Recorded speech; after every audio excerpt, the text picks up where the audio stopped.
In this lecture, I'm going to demonstrate to you how to design your schematic using DeepTrace educational software.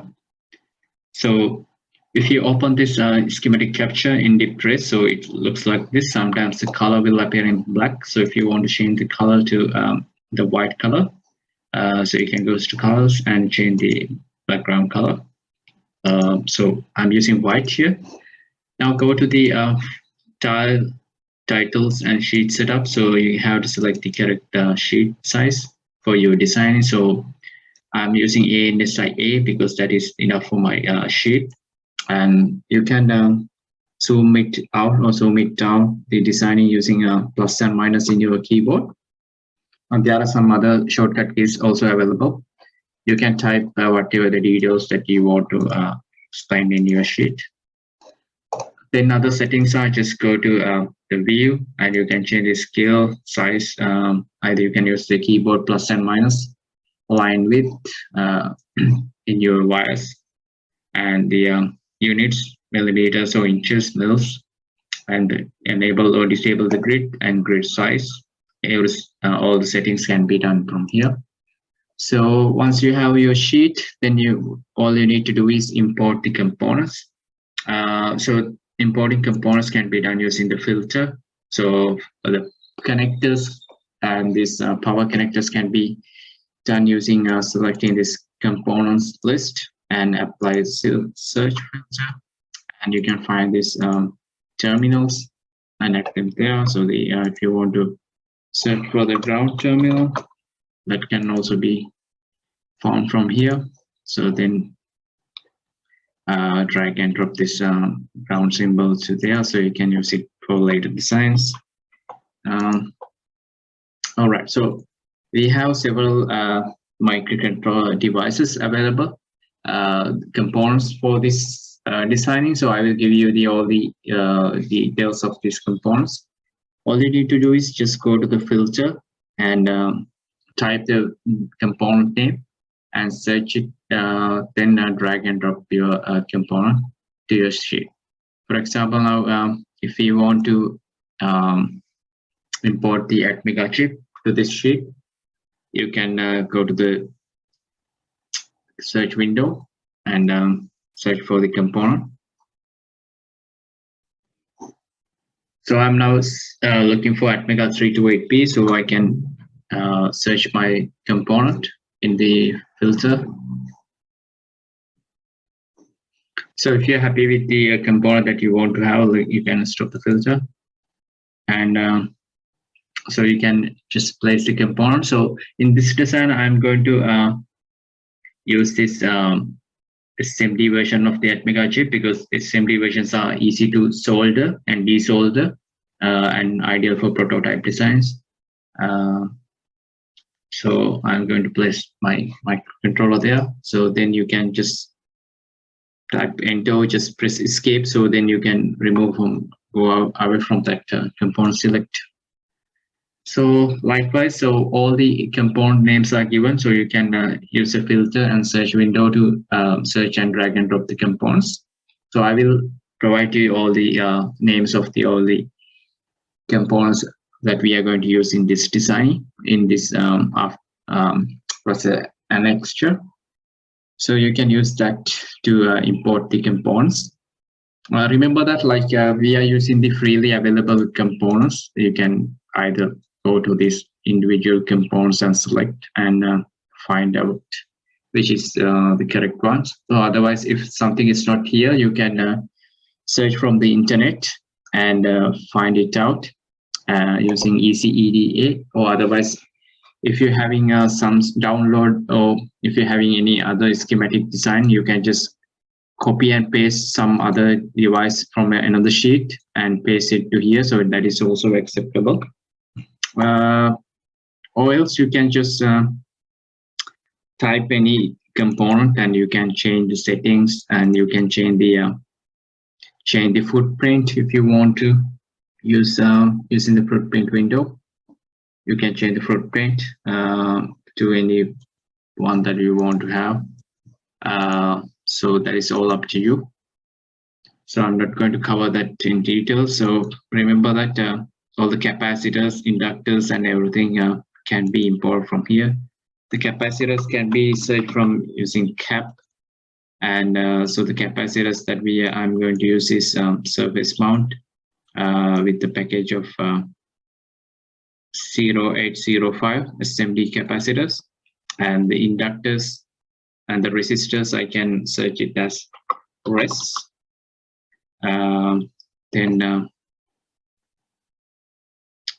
So the resistors, after finding the resistors, we can place the resistors here. Resistors also 0805 footprint. That is also economical version and easily available without any cost. You can find it from this list. So that is SMD, and inductors can be found from using search window. You can set the correct footprint. If you're using surface mount inductors, you can find the surface mount as well.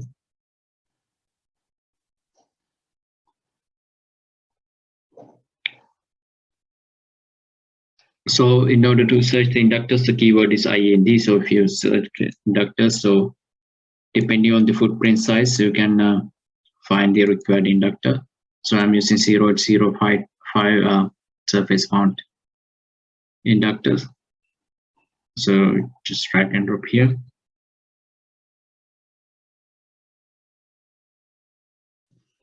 Right.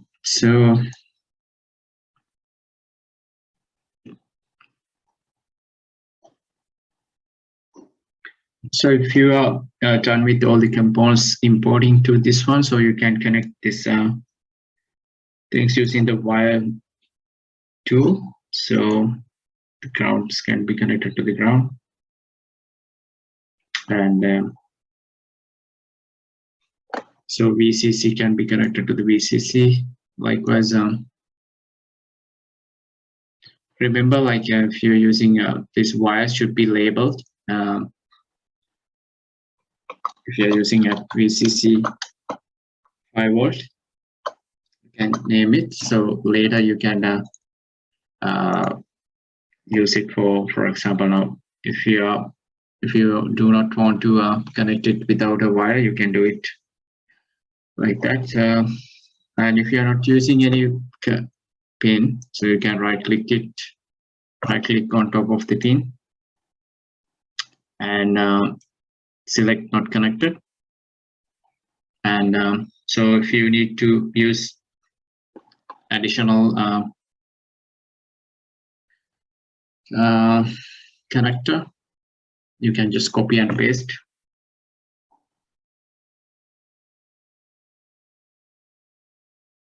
And then you can just connect it here. So without using wires, you can connect them into the same net. You can see like it is connected internally. And likewise, other way of connecting without wires add to the net. So we have selected VCC and select connect without wire. And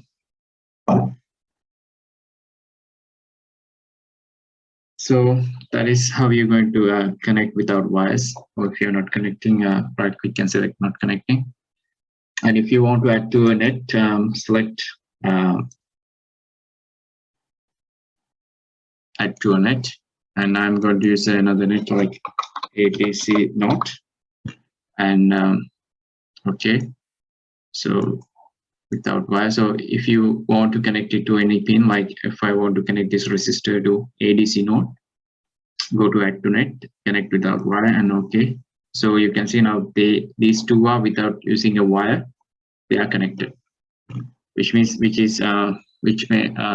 really helpful or handy to make the circuit tidy, looks the circuit tidy, right? So that is all you need to do.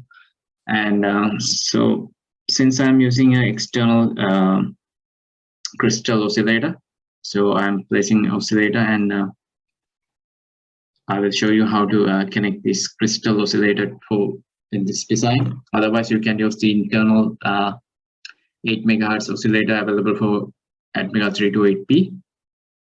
And if you want to display these parameters and other settings, you can right click on your component and the values can be set here. So if I'm using 10K, type 10K. If you're using a 10 ohm, type 10R and go to parts and display the value if you want to have, right?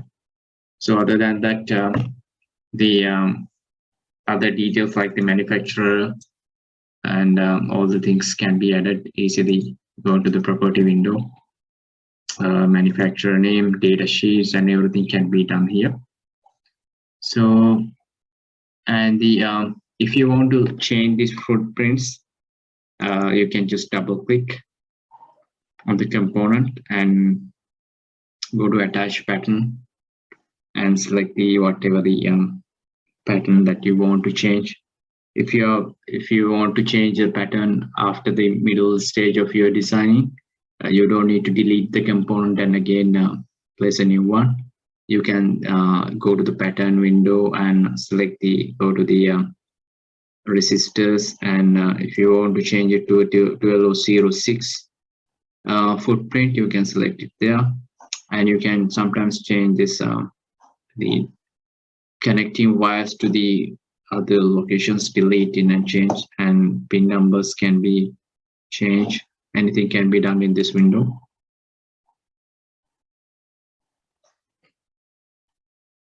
So that is all about importing the components and connecting and make the connections properly. So I will start from the data sheets of the ATmega 328P, how to select the crystal oscillator and the capacitor sizes referring to the data sheet.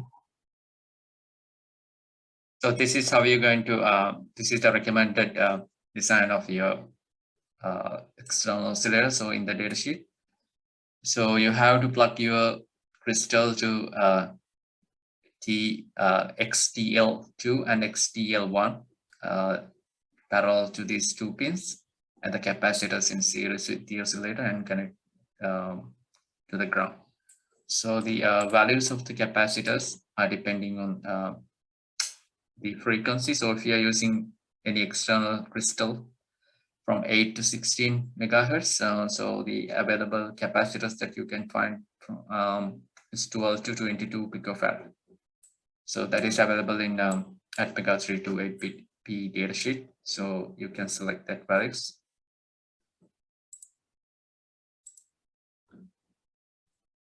Yeah, so now you can see that how I have connected this crystal oscillator to these two pins, XTL1 and XTL2. And so all the ground pins should be connected to the ground. So the ground can also be, if you can't find this symbol, you can just type it here, the ground, the capacitor window, and you can find this ground symbol and drag and drop to here. Other than that, so this is my linear regulator. So you need to have more connectors. So this is connector that I'm going to use for my battery supply, 6 volts. So it looks like this. So this is how it looks like. It's a true hole connector. So you can search it using this name. So it has a ground and plus 6 volt. And this is my 10-pin ISP connector for USB ASP programmer. So that should be connected there. And this is my LM3 for 34AH temperature sensor.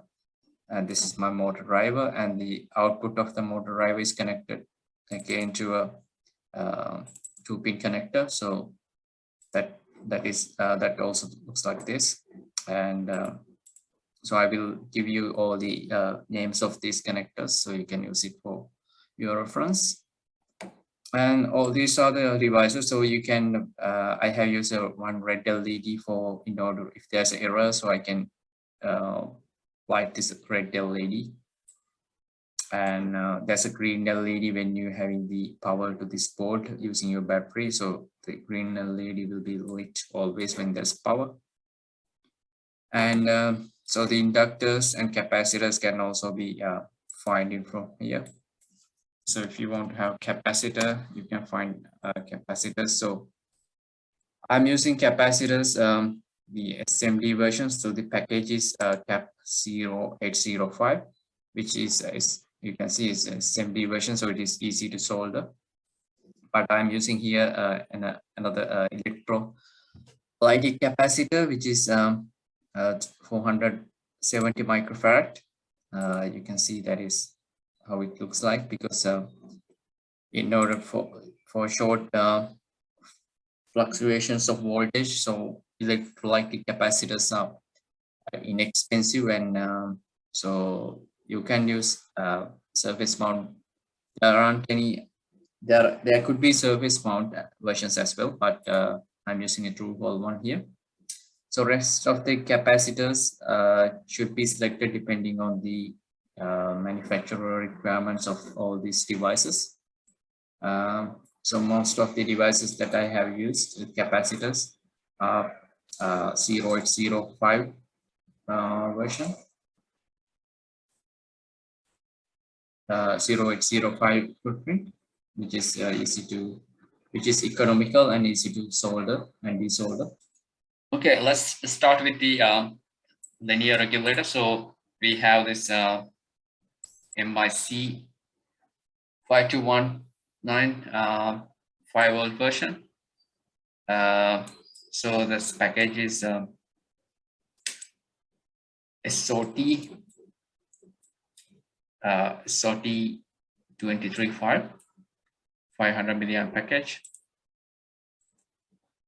So this is you can see here, this is the microcontroller that we are going to use, MIC 5219 5.0 PM5. So which is output voltage is 5 volts. So the device looks like this. It has 5 pins, and so these 5 pins stand for pin number 1 is for in the supply voltage, pin number 2 is ground, pin number 5 is the output, regulated output, pin number 3 is for enable or disable the regulator, bypass is for reference bypass, and we are not using adjustable version, and that's all about that. And so this linear regulator can regulate output voltage of 5 volt with the dropout voltage is 350 millivolts, which means if you use this regulator like LDO regulator, so we are planning to use microcontroller. This is our load, right? This is our microcontroller and all the LEDs and everything, and this is connected to ground, and this is connected to 6-volt supply. And so the output current maximum it can drive is 500 milliamp, and the dropout voltage is 350 millivolts. Okay, maximum, which means even though your supply voltage is 6 volt, the minimum can be 5.3 volts, and so if it has 5.3 volts, still it can provide 5 volt, because the dropout is 300 millivolt is drop across 350 drops across the regulator. So actually it should be 350 means you need to have 5.35 volts as input. That is the minimum voltage that you want to have. So if you have using a battery, so the battery can drain up to 5.35. If it drops below 5.35, you won't get 5 volt. This is the minimum voltage that you can have. The maximum voltage is depending on the datasheet requirement. For example, now if we move to the top of the datasheet, so the absolute maximum readings we can refer. if they have given. Unfortunately, yeah, so you can provide up to maximum of plus 20. That is the maximum voltage that you can provide to this regulator. But since we are using a 6-volt supply, we are safe, right? You can go up to 20 volts. Even you can use a 12-volt battery. It will work, right? So the minimum voltage you need to have is 5.35. But you have to remember, so you can't go below than that. All right, so in the data sheets, we can also find how this connections are made. This is the recommended design. You can see here, so the V in is where you provide your battery supply.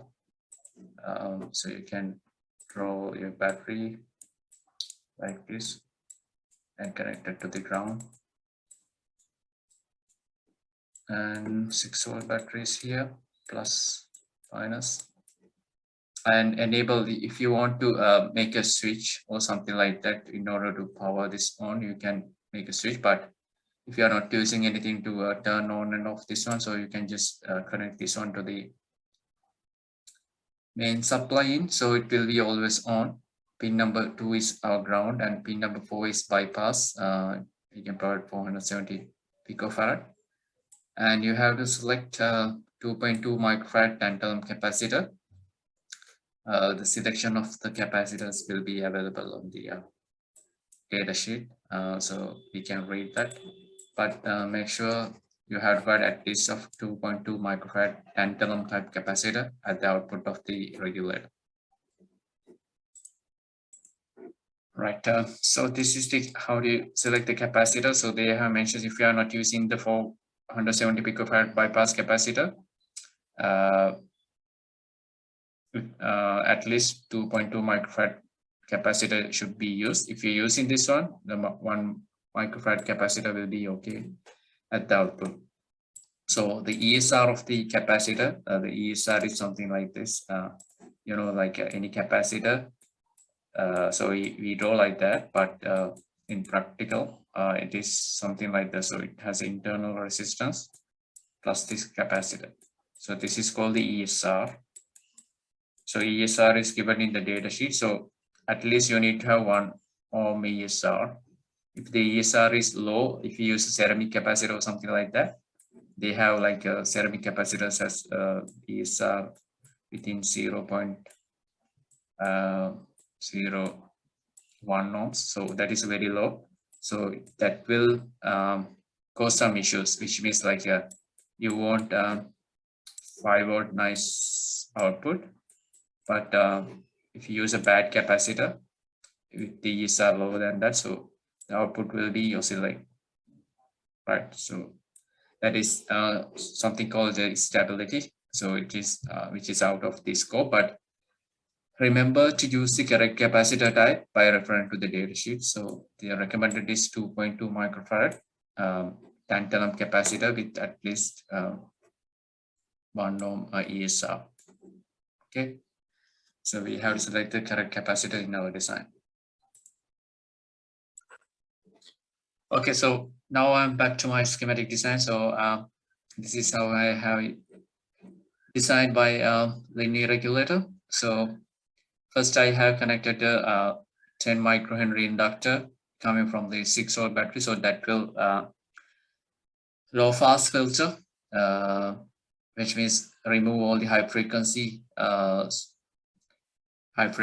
coming to the this side, because we know like we have a motor which the motor driver is connected again back to the 6-volt battery, so that having some sort of noise can couple here, so that high frequency PWM noise is removed when we having this inductor. So the inductor, you know, like act as a low pass filter.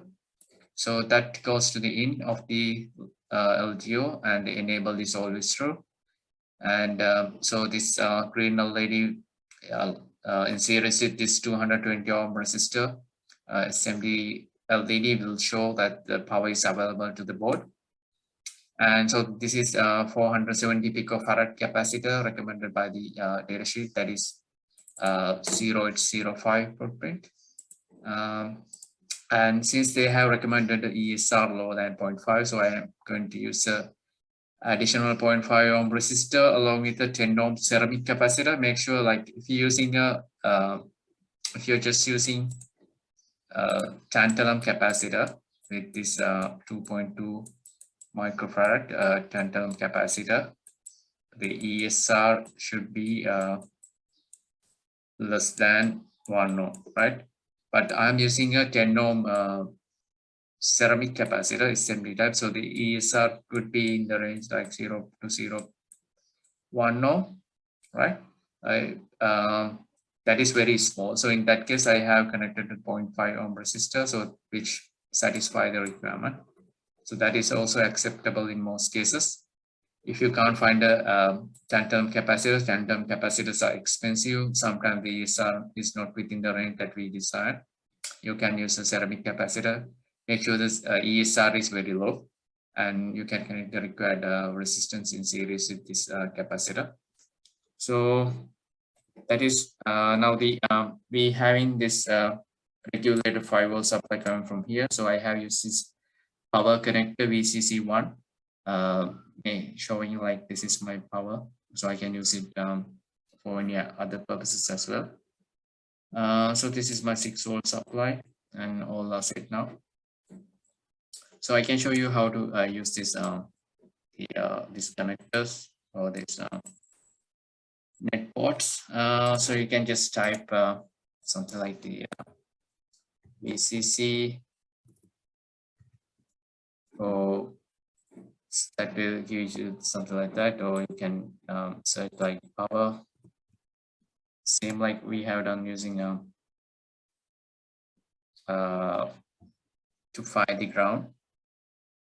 So likewise, you can add this connector. So which means like you don't need to connect same wire to every places. You can see like if I use this VCC one here, I can use that one to another point as well in the circuit, right? So which means which is internally connected.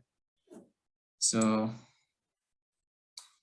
I can show you VCC. I have used it again here because otherwise I have to wire this point to here, right? That is makes the circuit looks like messy. So I can just copy this one and paste it here. So then you can just connect it. So if you want to connect, that should be done using the place wire. So that's how you're going to place it. And so you can drag and drop all the components and everything will be easy. And so if you want to change this like the numbers, so you have to go to view and move part text, or either you can use F10 shortcut key. So then you can drag and drop this the values here and there. So if you double click on this component, so you can put this information here, and you can attach the footprint required. So this is 1206 assembly package. Now if I show you this LDO, so all the details are there, data sheet, and if you're ordering from DigiKey website, so this is the DigiKey part order number and the attached pattern. So if you want to change the pattern, so you can select the required pattern from here and change this pattern. But this is the one that comes with this design, so I don't need to worry about that. So likewise, you can connect all these things, and once you are connecting, make sure you name this net. Like these wires are connected to nets, so you have to change them in the like some meaningful name, right? So since this is all this net is connected to the input of the LGO, so I have named it as LGO V in. So this is my V in, or the battery supply, and this is my VCC, which is I can rename it as 5 volt supply, and V in is my battery. So this is 5 volts. So if you do any wiring, and then you double click and type the same name here and connect it by name, so it will internally connect. So you can see here, like I haven't connected this wire to here, but they are internally connected. So if I select this one, you can see this is also selected because they all are connected to the same net, right? So the same name should be there, and you don't need to externally connect these wires. So other ways using these power connectors, like the VCC here and the VCC I have used here, that way is also acceptable.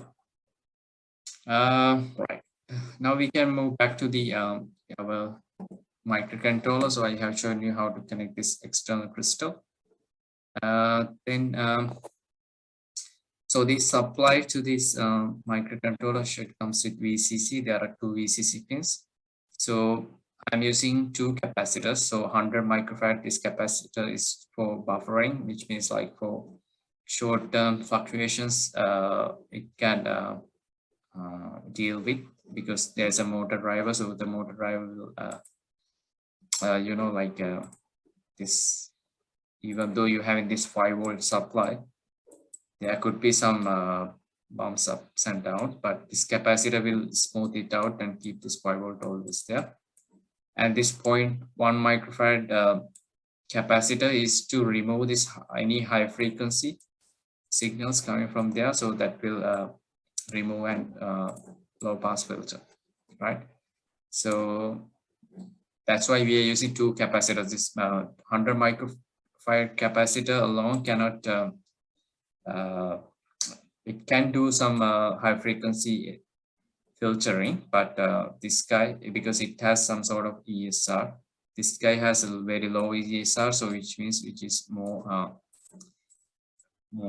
ideal to use two capacitors in parallel. That is the recommended way.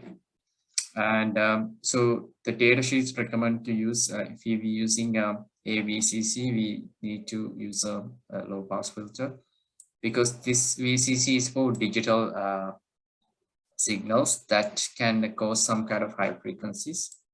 So that will harmful for our analog ADC readings. So in that case, it is recommended to use 10 microfarad inductance. So you can see this. This is the connection diagram in the ATmega 328P diagram. So we have the VCC and this AVCC. We should comes with the series 10 microhenry inductance and 100 nanofarad capacitor, or 0.1 microfarad capacitor, and make a low pass filter, because that keep away this high frequency digital switching and keep the ADC safe from these high frequency noises. Right, so since I'm planning to use my, this is my that low pass filter, I have this 10 microhenry inductance, which is having this 0805 package assembly and 100 nanofarad capacitor. Since I'm using internal reference voltage available here for ADC, I can use this 1 microfarad capacitor connected to ARF pin. But if you are using AVCC as your internal reference for ADC, it doesn't need to use this one. But it depends on your application. So any temperatures that I'm using, any ADC value that I'm using, which is less than 1.1 volt, I can use this internal reference voltage. So in that case, I have to couple external capacitor to ARF pin. So that's why I use this 1 microfarad ceramic capacitor here. Now that is all about this side. So if you move back to here, you can see now I have this ISP10 connector. So 10 pin for to program using USB ASP programmer. So it has 10 pin connector. So you can just plug it to here. So I will provide you these details of this one. So it is looks like this. This is how it looks like. You can just plug the ribbon cable to here, then you can program it. Pin number 1, start from here. This is 1 and 2, 3 and 4, like that. All right, so that is there. So the this is how it goes to do connect. That pin number 1 should goes to MOS side. You can see here that is goes to MOS side, and you can see here like the other way of connecting wire connecting pins to a same net without using wires. You can just right click here, and you can change the net and like MOS, right? I will just remove it, right? Delete from there. So let's say like I have this right. Okay, so I will just connect this add net, right? So I will add the new net. So this MOSI MOSI. Right. Okay. Then okay. Connect without wire, right? So it is MOSI. So I have MOSI here. So I will type this. So add to net.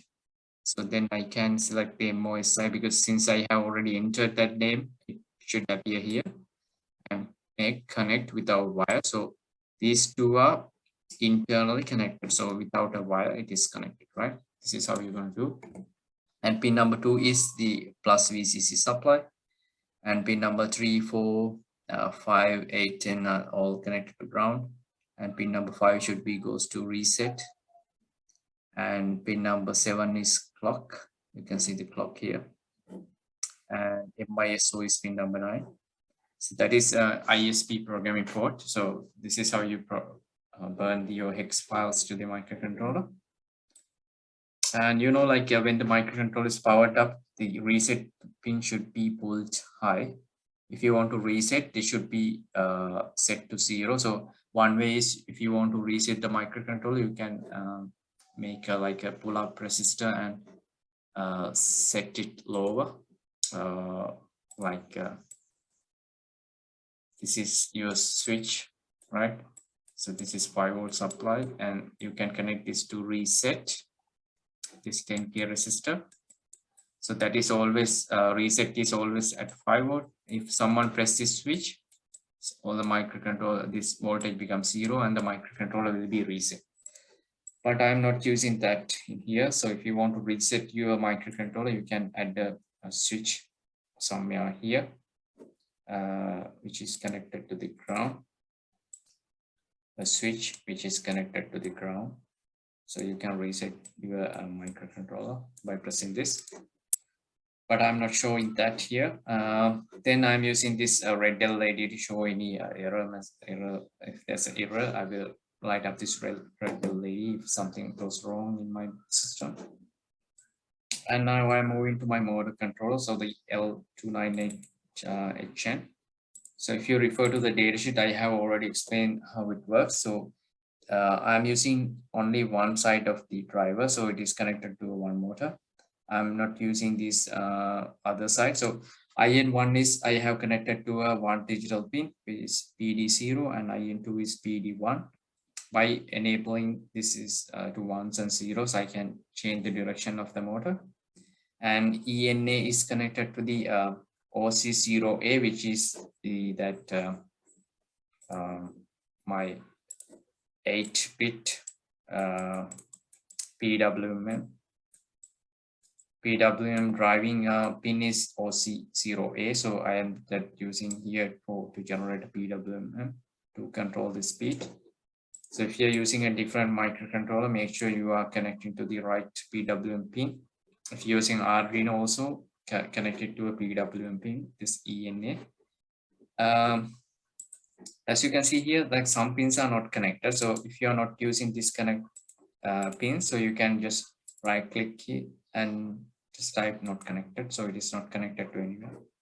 that is good for design rule check, electrical rule check. So it is recommended to use 100 nanofarad capacitors to this supply. VSS is to supply the control signal voltage, which is 5 volt. And this VS is the battery supply that is driving the motor. So that is again connected to this V in, which is this battery supply, which is internally connected, you can see. So that is all about the motor driver. So all the things goes to ground. And this is my temperature sensor. So if the temperature sensor is used outside the board, because the motor could be external to the board, you need to mount the temperature sensor outside to the motor. But since I'm just for demonstrating purposes, I have just put this temperature sensor inside the board.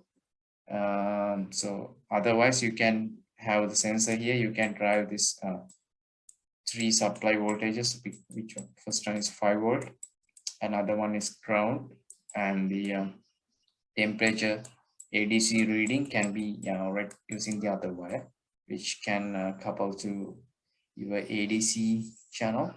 So I'm using this ADC node here, but for demonstrating purposes, I'm just using this temperature sensor internal to the board to measure the temperature of the motor driver inside the motor. That's all about that. So this is the temperature sensor. It is LM34 AH. You can see it's footprint is something like that, true hole one. So it has input supply, ground, and the analog output voltage, which is connected to the ADC node. And I have provided a 5 volt supply to this sensor and 1 microfarad capacitor for low pass filter and noise coupling here. So everything is now nice and cleanly connected. So make sure you rename this all the wires, the nets, right? So with proper names. Otherwise, it will be like a some kind of a name you can't remember. That is easy for when designing this PCB layout. So I have named this LDO bypass, and this is VCC 5 volt, and there's no name for here, so I can just type this like ESR. Next, likewise, everything is labeled nice and cleanly. AVCC, ARF, all the wires are named. So my design is now, I have saved it. So now you can see, like when you're dealing with the components, sometimes the numbers could be ups and down, like R1 is top and R2 here. Like you can change the direction of these numbers, R1, L1, like go to tools, ref numbering, up to how many devices you want, 1 to 100, top to left, top here and to left. This is the way that your numbers are incrementing, R1, R2, like that, and all the rows, like this row, this row, and this row. So when you do that, so it will change the name of the components, and we know like the number ones are here, all the other high numbers are down there. R4 is here, and is below than R3 likewise, right? So that is easy when you're numbering. Okay, so other than that, so we have just labeled this net, so we can see, go to the net classes. You can see all the nets are there, and I have if you want to add a net class, like all these wires, how they have in the same net. So for analogs, so I have add an analog net, like you can just press the add class and name it some value that you want to have. So analog reading, so I have ADC node, ARF, and AVCC. You can see like ARF this wire, and AVCC and ADC nodes all are putting them to a class like a group, which I know like they are some analog signals. And for DC power, I have ground, LDO bypass, LDO V in, VCC, 5 volt and V in. All these are signal wires, and this is the motor driving signals and the motor driving. And if you don't name any net class, it will goes to here, because I have used renamed this ESR and MOSI. So I can do this to go to this. MOSI is a signal one, right? So I select the signal and all the other nets, right? So I have to locate this. I will go to default. So MOSI and just press here. So it will just jump to the class of signal. And the ESR also belongs to the power side, right? So I will select the power and press ESR and drag and drop here. So the LGO side, everything is on the power side. Okay, right. So all my net classes are now saved. Finally, so if you are not using these pins, right? So you can just type and not connected like that, right? And now everything is set. So if you want to name this schematic, give the details. So this is designed by myself, and the schematic of DC motor controller for this module, and faculty of technology, and the date of design. And our description is there, so anyone is reading who they know like these details, which is this project is for. And if you want to display any parameters like the values, and you can show and disable. Yeah, I'm showing this value here. So this is that value. Likewise, you can enable and disable the text there. And finally, if you are all set, what you can do is just go and save, go to tools and do this final design rule check, right? Go to electrical rule check and no response. So otherwise, you can do this rule setup. So if you wish to have like not connected pins, so you can just enable it. Okay, then if you run the ERC, you can see like it shows like design rules checks. These pins are not connected. Because I'm not interested, I'm just disabling not connected pins. If there are some errors, it will show as red, green is no warnings, and yellow is warning. So you can ignore the warning if you are happy with your design.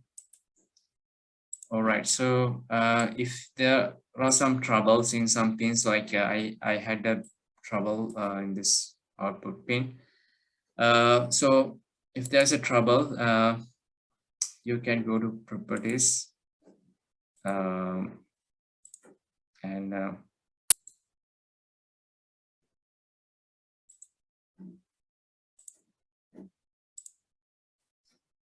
you can go to the error window and figure it out which are the errors and sort it out by one at a time.